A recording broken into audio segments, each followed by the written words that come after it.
제가 매주마다 지금 말씀 전하는 것들을 계속해서 좀 여러분들이 스토리로 이해하시면 좋겠다라는 생각이 있습니다. 그래서 제가 첫 번째 말씀을 전할 때 신앙생활이란 무엇인가에 대해서 같이 이야기를 나누었는데 혹시 기억나세요? 신앙생활의 정의를 어떻게 내렸는지 기억나시는 분 있으세요? 없으세요? 네. 여러분들 이걸 여러분들이 안에서 계속 다시 또 되물어야 되는 내용들인데요.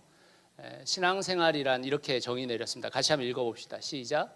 하나님과의 인격적인 관계를 통해 풍성한 삶을 누리는 것이다.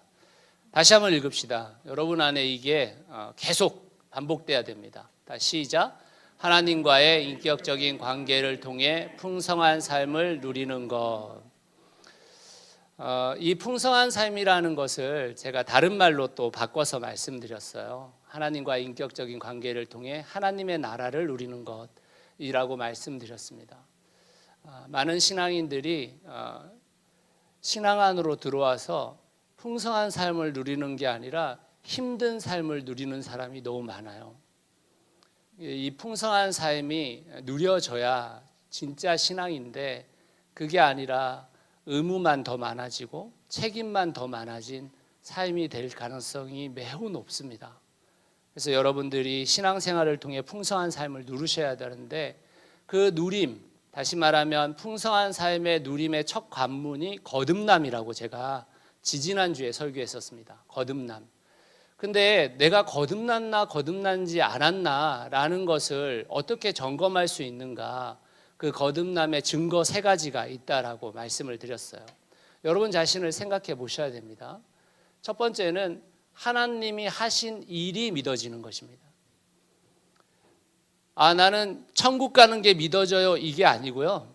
하나님이 성경을 통해 하신 일이 믿어지는 거예요. 하나님께서 우리의 삶에 얼마나 우리의 삶을 위해서 무엇을 하셨는지, 또 우리를 위해서 어떻게 죽으셨는지, 우리를 위해서 어떻게 부활하셨는지 하나님이 하신 일이 믿어지는 것이 거듭나진 겁니다. 두 번째는 삶의 변화가 시작돼요.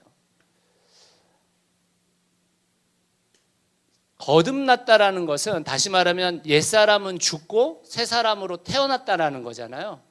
그런데 옛사람이 죽었다라는 것은 성경으로 얘기하자면 내가 주인 되었던 내 삶이 죽는 거거든요. 그리고 새로운 삶이라는 것은 주님이 나의 주인이 되시는 거잖아요. 여러분, 이 밖에 있는 상점들도요, 주인이 바뀌면 바뀌어요. 그죠? 근데 내 삶 안에서 주인이 바뀌었는데 내 삶이 변하지 않는다? 이상한 거죠. 거듭남의 증거는 삶이 변하기 시작하는 거예요.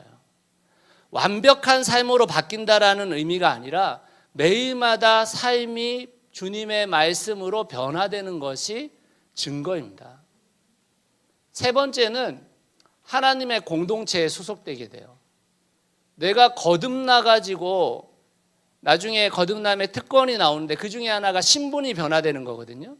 내가 하나님의 자녀구나, 나는 하나님의 백성이구나 라는 것을 알게 되고 나면 옆에 있는 사람도 저분도 하나님의 자녀였네, 저분도 하나님의 백성이었네, 저 사람도 하나님의 형상이었네를 알게 되는 거죠. 그러니까 당연히 하나님의 그 백성된 공동체 안에 들어가게 되는 것입니다. 그게 거듭남의 증거예요. 마지막 지지난주에 얘기한 게 거듭남의 특권인데 첫 번째 특권이 뭐냐면 하나님의 은혜를 입게 되는 것이거든요. 여러분, 바울이 이렇게 이야기했습니다. 당신은 언제 하나님의 은혜를 입었습니까? 라고 말하니까 바울이 첫 번째 고백할 때는 다메섹에서 주님을 만났을 때 나는 그 하나님의 은혜를 경험했어요 라고 말해요. 그런데 이 고백이 갑자기 바뀌어요. 성경을 읽다 보면 어떻게 바뀌느냐, 나는 하나님의 은혜가 내 부모로부터 있었을, 내 부모의 태에 있을 때부터 하나님의 은혜였음을 알게 됐어요 라고 말해요. 그런데 또 바뀌어. 마지막에는 어떻게 하냐면 태초로부터 하나님께서 나를 선택하실 때부터 내가 하나님의 은혜를 입었습니다라고 바뀌거든요. 처음에는 하나님이 나를 구원해 주셨지라는 은혜 안에 머물게 돼요. 그런데 나중에 되면 내 인생 전체가 하나님의 은혜라는 걸 알게 되는 거죠. 내 모든 소유가, 내 모든 삶의 동력이 되고 있는 모든 것이 다 하나님의 은혜라는 것을 알게 되어지는 거거든요. 그게 특권이에요. 하나님의 특권을 누리게 되는 것입니다. 두 번째, 아까 말씀드린 대로 신분이 바뀌게 되는 것입니다. 더 이상 우리는 악의 무리에, 악의 세력에 지배받는 인생이 아닌 것이죠. 하나님의 신분에 맞는 삶을 선택하게 되는 것입니다. 마지막, 이게 가장 큰 건데 성령이 거하시게 되는 특권을 누리게 되는 거거든요. 여러분, 이 성령이 거하신다라는 말이 무슨 말이에요? 유한한 인간 안에 무한하신 하나님께서 거하해 주신다라는 거잖아요. 내 삶의 영역 한 군데에서 성령님, 하나님을 경험했는데 그 성령님이 내 안에 들어오셔서 내 삶의 모든 영역에서 성령께서 거하신다는 걸 알게 되는 거거든요. 이게 엄청난 특권인 것입니다. 그게 풍성한 삶의 첫걸음 두 번째 시간에 한 얘기입니다. 자, 오늘 세 번째 시간에 하는 얘기는 거듭난 인생이 이제 하나님과의 인격적인 관계를 맺어가야 하는데 어떻게 그 시작이 되어지는 것인가에 대한 이야기예요. 어떻게 하나님과의 인격적인 관계가 맺어질 수 있습니까? 라는 질문에 대한 답이에요. 저희 가정에 2003년 4월 1일 날 첫 번째 아이가 태어났어요. 누군지 아시죠? 네. 1부 때는 여기 앉아 있었는데, 네. 당시에 저희 형편으로는 산후조리원에 갈 수가 없었어요. 그래서 아내와 아기를 돌봐줄 사람이 저에게 필요했는데 장모님도 저희 어머님도 돌봐줄 수 있는 상황이 아니었습니다. 그래서 은서를 부산에서 낳았어요. 그래서 저희 누님네 집에서 3개월 동안 산후조리를 했어요. 저희가 사실 준비된 게 아무것도 없었어요. 저는 대전에서 사역을 했고 제 아내는 서울에서 사역을 했었던 사람이에요. 그러니까 사실은 아이를 낳고 나서도 누구도 방문하지 못할 상황이었습니다. 그러니까 누군가가 찾아와 줬다면 저희가 없는 살림에 옷이라도 하나 보태주고 뭐 기구라도 하나 보태주고 누군가 좀 도와줬을 텐데 도와준 사람이 없는 거예요. 그래서 저희는 옷도 거의 없었고 기저귀 살 돈도 거의 없었어요. 그래서 저희 첫째 딸은 청기저귀를 사용했었어요. 저는 아직도 기억나요. 매일 밤마다 제가 청기저귀를 한 10개에서 20개를 맨날 빨고 방에다가 맨날 널었어요. 이제 그 가습기 역할을 해야 되니까 그걸 계속 널었던 기억이 있어요. 그만큼 열악했거든요. 그런데 제가 이제 대전에서 학교도 다니고 사역도 끝나고 나서 매주 월요일 날 부산에 내려가면 애가 자라 있는 거예요. 저희 집 아이들이 이 엄마의 젖을 먹고 대부분 다 어릴 때 사진을 보면 대단한 우량아예요. 막 이렇게 막 턱살이 세 겹 겹치고 막 다 이랬어요. 근데 너무 막 일주일마다 보는데 너무 자라나는 거예요. 야, 우리가 진짜 해주는 게 없는데 얘가 어떻게 자라나나 생각해 보면 가장 기본적인 것들이 공급되어진 거죠. 뭐겠습니까? 엄마의 젖과 엄마의 품. 그 두 가지로 자라난 거잖아요. 옷이 좀 부족해도 무엇인가 물품이 부족해도 저희 가정이 어느 정도 물품이 부족했냐면 처음에 자동 유착기가 있는 걸 몰랐어요. 그러니까 이 자동 유착기를 통해 가지고 유착이 돼야 되는데 수동 유착기를 사용한 거야. 그래서 아내가 하루에 한 4-5번을 수동 유착기를 사용하니까 손목이 다 나가가지고 저희 몰랐어요. 자동 유착기가 있는지도. 근데 나중에 대전에 와가지고 그 모습을 본 성도가 뭐 하는 짓이에요? 왜 수동 유착기를 사용하고 있어요? 하면서 자동 유착기 자기 옛날에 쓰던 걸 갖다 줬어. 그때 알았어요. 그때. 근데 그 아이가 자란 이유는 젖과 품이거든요. 젖과 품. 여러분 그렇지 않으세요? 근데 여러분, 거듭남의 인생도 똑같아요. 우리가 영적으로 거듭나서 영적인 그리스도인으로 다시 태어나면 가장 필요한 게 뭐냐면 영적인 젖과 영적인 품이에요. 그걸 제대로 받지 못하면 못 자라는 것입니다. 젖과 품이 공급되지 않으면 풍성한 하나님의 나라의 삶을 누릴 수가 없어요. 그저 생명을 유지하고 있는 정도. 즉 하나님과 관계가 시작되긴 했는데 그 관계가 깊어지지 않고, 그렇다고 해서 하나님을 떠나지도 않는 정도의 모습으로 살아갈 가능성이 매우 높죠. 풍성한 삶이 무엇인지 전혀 경험하지 못하게 되는 겁니다. 매우 안타까운 현실인 거예요. 풍성한 이 삶이라는 것은 자라야 맛볼 수 있는 거잖아요. 여러분, 아이에게 주는 이유식이 아무리 영양이 좋고 한우를 썼더라도 여러분 그 맛있습니까? 맛 없잖아요. 여러분 지금 여러분 이유식 주면 괜찮겠어요? 식사를? 소금도 치지 않고 조미료 하나도 안 된 그 이유식 먹을 때 이게 무슨 맛이야 이런 생각이 든단 말이에요. 아이가 자라면서 어떻게 되는 것입니까? 아이스크림도 먹고 간식도 먹고 갈비도 먹고 신세계가 열리는 거잖아요. 똑같아요, 여러분. 영적인 신앙인으로 탄생했다고 풍성한 삶을 누릴 수 있는 게 아니에요. 신앙의 성숙함으로 성숙한 그리스도인으로 자라나야 그 풍성함을 누리게 되는 것이거든요. 그런데 많은 사람들이 그 풍성함을 누리지 못하고 의무적 신앙생활을 살아갈 때가 너무 많다는 것입니다. 예수님을 만나면, 예수님을 믿으면 믿을수록, 시간이 지나면 지날수록 행복해져야 되는데 예수님을 믿고 시간이 지날수록 마음이 심란해져. 즐겁지가 않아요. 때로는 예수 믿는 게 여기까지야? 이런 생각이 늘 들어요. 왜 그럴까요? 자라지 않기 때문인 거죠.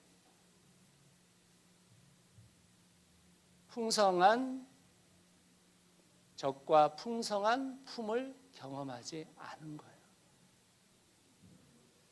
혹시 여러분의 영적 성숙과 성장은 어떻게 잘 자라고 계신가요? 여러분의 영적 상태를 본인이 잘 파악해 보셔야 됩니다. 영적 상태를 파악하는 건 어려운 게 아니에요. 내가 나를 어떻게 바라보고 있는지, 내가 내 가족을 어떻게 대하고 있는지, 내가 이 세상의 이웃을 누구라고 생각하고 있는 것인지, 이 세상을 도대체 어떻게 살아가야 하는 것인지를 주님 안에서 잘 알고 있다면 성숙한 거예요. 잘한 거예요. 그런데 나를 잘 몰라. 내가 미워. 내가 왜 이럴까라는 생각이 들어요. 내 가족을 함부로 대해. 내 이웃을 진짜 함께 더불어 살아갈 사람이라고 생각하지 않아. 이 세상을 하나님의 뜻 가운데 하나님의 나라를 세워야 되는 것임을 몰라. 그러면 여러분, 우리는 잘한 게 아니에요. 그냥 여러분을 보시면 돼요. 누가 누구를 볼 필요 없고 여러분 자신을 보면 됩니다. 혹시 여러분 가운데 그런 영적인 성장과 성숙이 이루어지지 않고 있다고 생각되시거든 오늘 말씀에 좀 주목하실 필요가 있어요. 오늘 말씀을 한번 새롭게 들어보실 필요가 있습니다. 성숙한 그리스도인으로 자라나기 위해서 오늘은 첫 번째 단계예요. 저희가 풍성한 삶 시리즈 하면서 여러 단계들을 거칠 겁니다. 오늘은 첫 번째 단계. 첫 번째, 아까 말씀드린 대로 영적인 젖을 먹어야 돼요. 베드로전서 2장 2절 말씀은 우리에게 이렇게 이야기해요. 같이 한번 읽어봅시다. 시작. 갓난 아기들처럼 순수하고 신령한 젖을 그리워하십시오. 여러분은 그것을 먹고 자라서 구원에 이르러야 합니다. 여러분, 이 순수한 젖이라는 건 기초거든요. 기초. 여러분, 기초가 무시되면 어떻게 됩니까? 기초가 무시되면 건물은 무너지죠. 공부에 진척이 없죠. 관계가 깊어지지 않죠. 적지 않은 그리스도인들의 영성이 왜곡되거나 발달 지체를 겪는 이유는 기본에 충실하지 않기 때문이에요. 갓난아기 시절에 건강하지 못한 환경에서 건강하지 못한 음식을 먹고 자랐거나 엄마의 품을 누리지 못했다면 그 나쁜 영향과 그 나쁜 생각들이 평생 자기를 좌우하게 되는 거예요. 영적으로 건강하게 성장하려면 무엇보다 건강한 음식을 먹어야 되는데 영적 건강식품은 말씀이죠. 말씀. 근데 여러분 이 말씀이라고만 얘기하면 안 돼요. 왜 그러냐면요. 아이 때 먹어야 되는 말씀이 있는 거예요. 영적인 아이로 태어났을 때 먹어야 되는 음식이 있는 거예요. 아이는 젖을 먹어야 되고 이유식을 먹어야 되는데 단단한 음식을 먹이면 안 되는 거잖아요. 다시 말하면 우리가 영적으로 그리스도인으로 태어났을 때 충분히 누려야 할 젖과 이유식을 먹지 못한 거예요. 그리고 단단한 음식을 받아 먹게 된 겁니다. 저는 신앙의 연수가 오래된 사람들이 단단한 하나님의 말씀, 그 말씀을 받아들일 수 있다고 생각했었어요. 그게 아니더라고요. 그게 아니에요. 신앙의 어린 시절에 젖을 먹었어야 되는데 그걸 풍성히 누리지 못한 겁니다. 영적 아이라고 생각되어지고 그 영적 아이로서 누려야 될 말씀이 따로 있는 거거든요. 대표적인 말씀 같은 게 뭐냐면 스바냐 3장 17절 같은 말씀이에요. 같이 한번 읽어볼까요? 시작. 주 너의 하나님이 너와 함께 계신다. 구원을 베푸실 전능하신 하나님이시다. 너를 보고서 기뻐하고 반기시고 너를 사랑으로 새롭게 해주시고 너를 보고서 노래하며 기뻐하실 것이다. 하나님의 사랑이 얼마나 큰지, 하나님이 내게 어떤 은혜를 주시는 분이신지, 하나님이 내가 얼마나 행복하기를 원하시는 분이신지, 이런 젖을 먹어야 됐던 건데 그 젖을 누리지를 못한 거예요. 그래서 하나님의 사랑과 하나님의 은혜와 하나님께서 나를 얼마나 소중하게 생각하는지를 자꾸 깨닫지를 못하는 거예요. 여러분 그렇게 됐을 때 어떻게 되는 것입니까? 나중에 하나님의 충고를 못 받아들여. 하나님의 경고도 못 받아들여요. 책망, 매 이런 건 더 못 받아들여요. 여러분 우리의 인생과 똑같잖아요. 저는 나이가 먹어가면 먹어갈수록 뭘 알게 되냐면 하나님의 말씀은 우리의 인생과 너무나 닮아 있다는 거예요. 우리의 인생을 통해서 똑같이 경험할 수 있어요. 똑같이. 여러분 우리 아이들이 부모의 사랑을 많이 누리지 못한 아이들은 어떻게 되는 겁니까? 나중에 부모가 충고하면 충고 못 받아들여요. 부모의 매 반항합니다. 그걸 사랑으로 받아들여지지가 않아요. 똑같아요. 하나님의 영적인 말씀도 그 사랑과 은혜와 기쁨과 행복을 먼저 충분히 누리고 그 다음 단계에서 뭘 했어야 되는 거예요? 책망도 매도 또는 경고도 받을 수 있는 건데 그걸 못 받은 겁니다. 못 받은 거예요. 어떻게 보면 한국 기독교는 굉장히 불쌍한 신앙인들만 만들어낸 거예요. 책임과 의무만을 지우는 교회가 된 겁니다.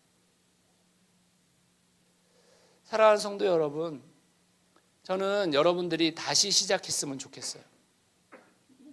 여러분들의 신앙의 수준이 어느 정도인지 우리가 다 알 수 없지만 여러분 먼저 하나님의 사랑과 은혜와 기쁨과 행복을 마음껏 누리셔야 돼요.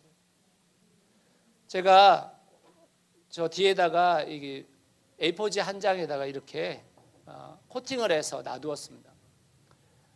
영적인 아이로 태어난 사람들이 묵상해야 되는 말씀들이에요. 주님의 사랑과 주님의 선택과 주님께서 우리를 얼마나 기뻐하시는지를 적어놓은 글이에요. 그러면 이거 필요하신 분들 갖고 가셔서 여러분 이거 먼저 여러분들이 말씀도 보시고 외우기도 하시고, 뒤에 보면 영적 성장을 위한 묵상은 제가 구절이 좀 긴 것들이 있어서 적어놓지는 않았어요. 그냥 구절만 이렇게 나타낸 거 표시해 놨는데, 여러분들이 이 말씀들을 계속 한번 먹어보십시오. 계속 여러분들에게 공급하세요. 주님의 공급으로. 그 젖을 먹어야 그 다음 하나님의 나라의 풍성함도 누릴 수 있게 되는 것입니다. 두 번째로 성숙한 그리스도인이 되기 위한 첫 번째 단계가 영적인 품을 누려야 되는 거예요. 영적인 품을. 영적인 품에 안겨야 하는 것이거든요. 아기가 엄마의 품에서 안식을 취하고 안정감을 누리면서 엄마와 눈을 맞추고 엄마와 소통하듯이, 그리스도인으로 된 영적 어린아이도 하나님의 품 안에서 하나님을 바라보며 하나님과 소통해야 하는 것입니다. 하나님과의 소통이 처음에는 어려워 보여요. 갓난아기가 그렇게 하듯이 순전한 마음으로 하나님의 곁에 서 있으면 되는 거거든요. 요한복음 15장 5절에서 7절 말씀인데 5절 말씀만 한번 읽어볼까요? 시작. 나는 포도나무요 너희는 가지이다. 사람이 내 안에 머물러 있고 내가 그 안에 머물러 있으면 그는 많은 열매를 맺는다. 너희는 나를 떠나서는 아무것도 할 수 없다. 우리가 개역개정으로 읽을 때는 사람이 내 안에 거하면 이렇게 돼 있잖아요. 그 거한다라는 게 머물러 있다라는 거거든요. 안겨 있다는 거예요. 품에 안겨 있다는 거예요.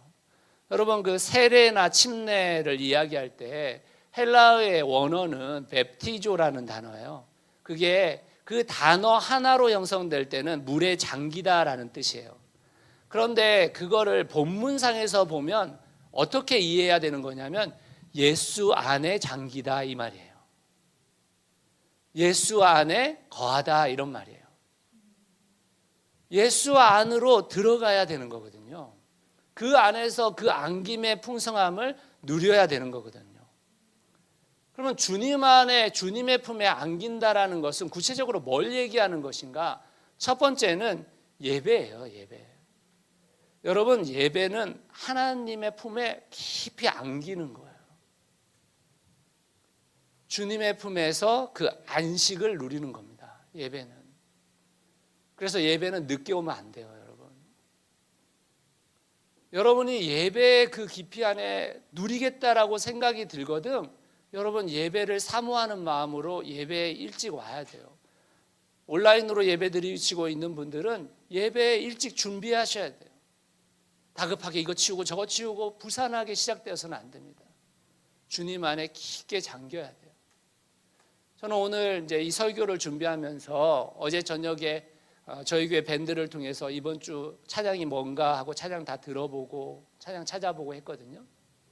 제가 오늘 아침에 와서 10분 전에 예배 먼저 와서 이 앞에서 기도하면서 예배 준비하고 주님 오늘 주님께 드려지는 그 찬양 한마디 한마디가 제 고백이 될 수 있도록 도와주세요라고 기도하고 그 찬양을 시작했어요.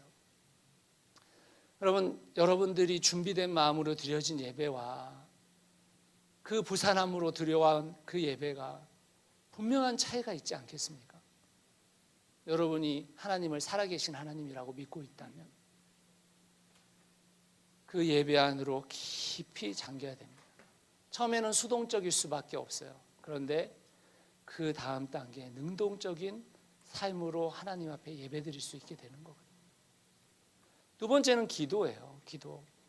여러분 이 기도라는 것이 처음에 대단한 고백을 할 수 있는 기도가 필요한 게 아닙니다. 단지 주님께 속삭이는 거거든요. 주님의 품 안에 있어요. 주님 제가 이게 필요해요. 주님 제가 이러한 부분들이 지금 주님 안에서 해결됐으면 좋겠어요. 속삭이면 되는 거예요. 속삭이면. 여러분 아이가 엄마의 품에서 옹알거려도 그 아이가 뭘 얘기하는지 엄마가 알아채잖아요. 얘가 왜 우는지 알아채잖아요. 그 울음의 차이로 인해서 얘가 배가 고픈 건지 얘가 기저귀에 똥을 쌌는지 알잖아요. 주님이 그러신 거예요. 여러분들의 속삭임을 들으는 주님이시거든요. 그 속삭임 가운데서 주님을 깊이 경험해 보셔야 돼요. 그래야 이후에 주님의 말씀을 들을 수 있어요. 주님의 경고의 말씀도 들을 수 있게 되는 거예요. 어제 저희 은서가 이제 저희 아이가 대안학교를 다니니까 2주 동안 안 왔다가 어제 이제 그제 왔죠. 그제 금요일 날 왔어요. 왔는데 어제 이제 저녁 식사를 하기 전에 은서가 제 옆에 와가지고 아빠 나 2주 동안 공차가 너무 먹고 싶었어. 그러더라고요. 공차라고 있어요. 네네. 요즘 10대들이 아주 먹여 살린다라는 그 가게에 있습니다. 그래서 제가 평상시에는 아이들에게 용돈을 한 달 용돈을 딱 줘놨기 때문에 네 돈 갖고 사 먹어라 이렇게 얘기하는데 어제는 그게 너무 불쌍해 보여서 카드를 주고 사 먹고 오라고 했어요. 여러분 그런 거잖아요. 우리가 어린아이이고 청소년이고 그 아이들이 우리에게 속삭일 때 우리가 그거 들어주잖아요. 주님이 그런 분이시거든요. 주님이. 그 속삭임 가운데서 응답하시는 주님을 많이 경험하셔야 돼요. 그 사랑을 깊이 경험하셔야 돼요. 그게 주님의 품 안에 있는 거예요. 세 번째로는 그 주님의 품을 누구를 통해서 경험하게 되냐면 성숙한 부모의 역할을 하는 그리스도인과 만날 때 이루어져요. 그 품이. 영적인 어린아이일 때는 부모와의 소통이 매우 중요하잖아요. 물론 다른 사람들한테 이리 안기고 저리 안기고 하지만 그건 잠깐이에요. 부모한테 계속 안겨 있는 거잖아요. 그러니까 어린아이로 태어나서 청소년기, 청년기를 거쳐 성인이 되고 이제 부모의 역할을 해서 다른 사람들에게 품을 내어줄 수 있는 성숙한 그리스도인과 만날 때 그때 주님의 품을 알게 되는 거거든요. 여기 있는 많은 분들이 성숙한 그리스도인으로서 주님의 그 품을 내 품으로 나눠줄 수 있는 그 품을 가지신 분이 되셔야 돼요. 그 품을 1대1의 만남이 필요한 것입니다. 1대1. 신앙의 이유식을 먹여주는 그 만남. 여러분 부모의 품에 안긴 아기가 부모와 소통을 하고 부모에게 원하는 것을 표현하고 부모의 말도 알아듣게 되죠. 이처럼 영적 어린아이는 아직 개인이 홀로 예배하고 기도하기는 어렵지만 공동체의 예배와 기도의 시간을 통해 또 1대1의 성도의 만남을 통해 아이 때를 보내고 그 이후에 건강한 습관을 갖게 되어지는 것입니다. 건강한 습관을. 여러분 이처럼 신앙이라는 것은 한순간의 신비한 체험이나 특별한 집회를 통해 자라나는 게 아니에요. 그렇게 자라날 것 같으면 우리 기도원 쫓아다니면 돼요. 그런 게 아니고요.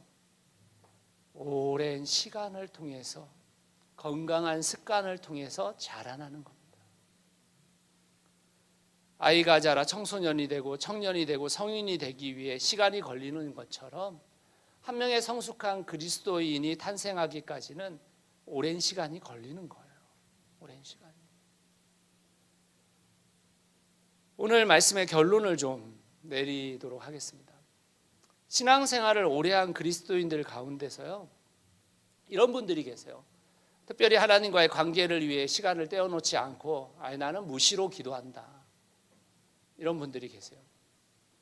또 삶이 예배라고 이야기하면서 특별히 매일마다 시간을 떼어놓지 않고 그냥 내 삶이 예배야. 하나님 생각하면서 삶 살면 되지. 이렇게 생각하는 분들이 있어요. 이런 분들은 아직 영적 수준이 아기에서 벗어나지 못한 거예요. 마치 이런 거예요, 여러분.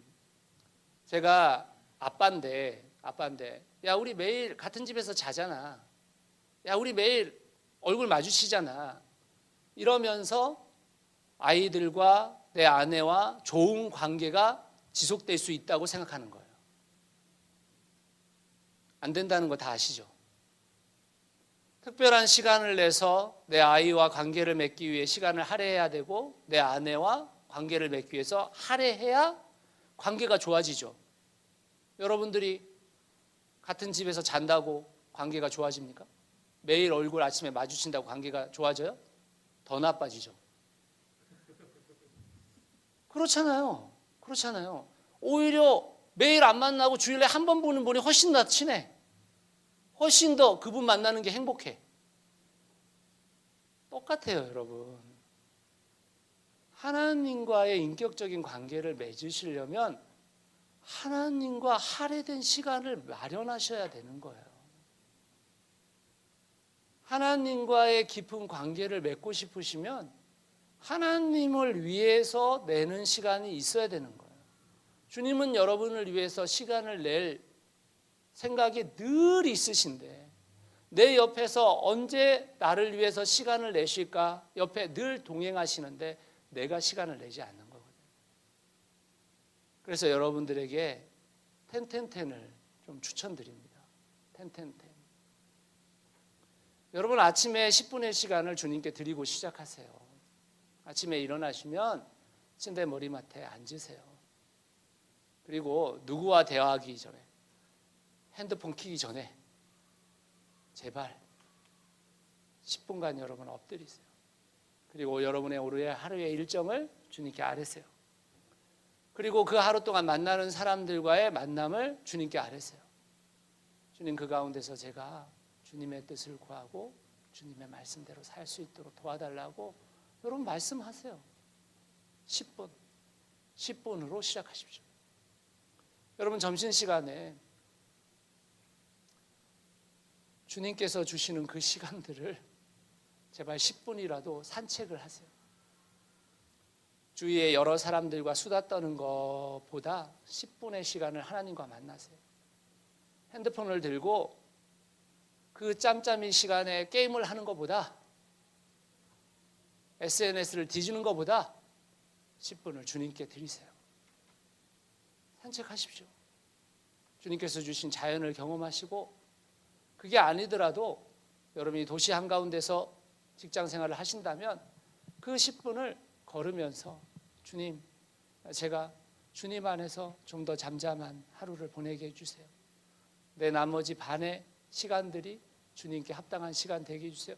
이렇게 여러분 이야기하세요. 또 제가 여러분들에게 나눠드리라고 했던 이거 여러분들 한번 보시면서 한 구절이라도 한번 보고 묵상해 보세요. 자기 전에 여러분 핸드폰 보다가 끝내는 잠자리에 들지 마시고 정말 침대 머리맡에서 핸드폰으로 끝내는 인생을 사지 마시고 주님께 10분을 드리십시오. 주님, 제가 오늘 이러이러한 삶을 살았는데 주님, 제가 이 부분에 있어서는 더 주님께 나아가길 원하고 제가 이런 태도를 가졌던 부분들 주님, 제가 주님 앞에 용서를 구합니다. 또 주님, 오늘 제가 하루 만났던 그분을 통해 기도 제목이 생겼는데 주님, 그분을 도와주세요. 그 만남 가운데 하나님 다시 만날 때는 그분이 회복되게 해주세요. 이런 기도를 여러분 드려보십시오.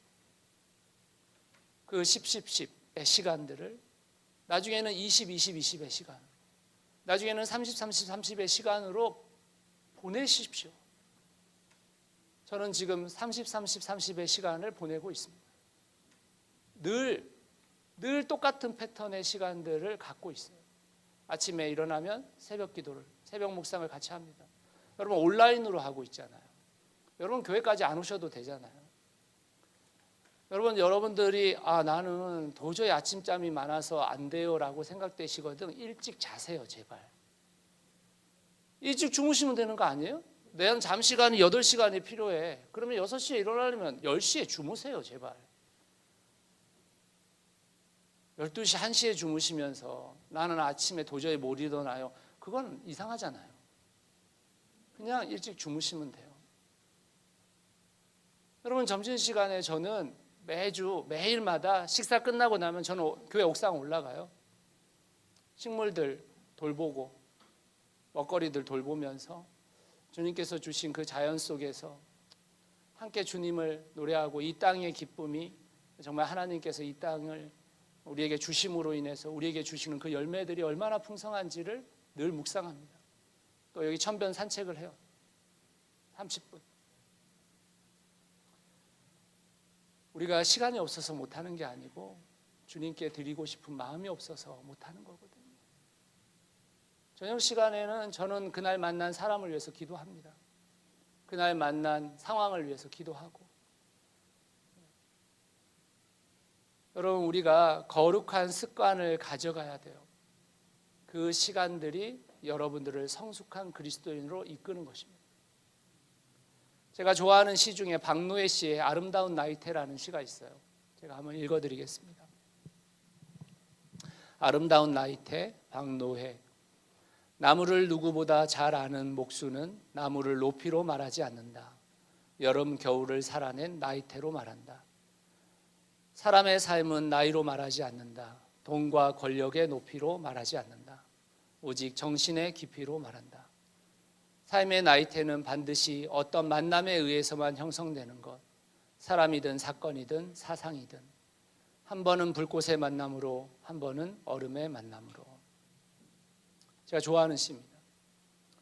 제가 이 설교를 준비하면서 이 시를 떠올린 이유는 신앙인의 나이테는 그럼 어떻게 되는 것인가 라는 생각이 들었어요. 여러분, 신앙인의 나이테는 연수로 해결되는 겁니까? 여러분들이 소유한 것으로 해결되는 거예요? 직분으로 가능할까요? 신앙인의 나이테는 오직 하나님과의 인격적인 만남의 지속성으로 가능해지는 거예요. 하나님과의 인격적인 만남의 시간으로 해당되어지는 것입니다. 하나님의 인격적인 만남이 계속해서 이루어질 때 겨울도 견뎌낼 수 있고 여름도 견뎌낼 수 있는 거예요. 우리가 왜 이렇게 신앙의 삶을 사는데도 이 세상의 수많은 가치에 흔들리는가를 생각해 보세요. 하나님과의 인격적인 만남의 시간이 부족한 거예요.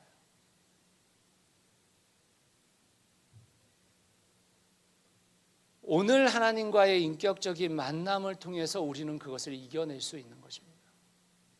오늘도 이 전쟁터와 같은 현실 속에서 도저히 헤어나올 수 없는 현실의 아픔 속에서도 다시 일어설 수 있는 이유, 다시 걸어갈 수 있는 이유는 오늘 만난 그 하나님 때문인 거예요. 오늘 나와 인격적으로 만나주신 하나님 덕분인 것입니다. 사랑하는 성도 여러분, 오늘도 당신을 만나길 원하시는 그 주님을 만나십시오. 내일도 모레도 매일 당신을 만나주시고자 당신의 옆에서 당신을 지켜보고 계시는 그 주님을 만나십시오. 주님은 여러분에게 생명을 주시고 더 풍성히 그 생명을 누리게 하시기 위해 우리를 만나기 원하시는 분이십니다. 말씀과 기도와 예배와 성도의 만남을 통해 여러분의 신앙이 그 풍성함을 누리기까지 자라가시기를 예수 그리스도의 이름으로 축원합니다. 같이 기도하겠습니다.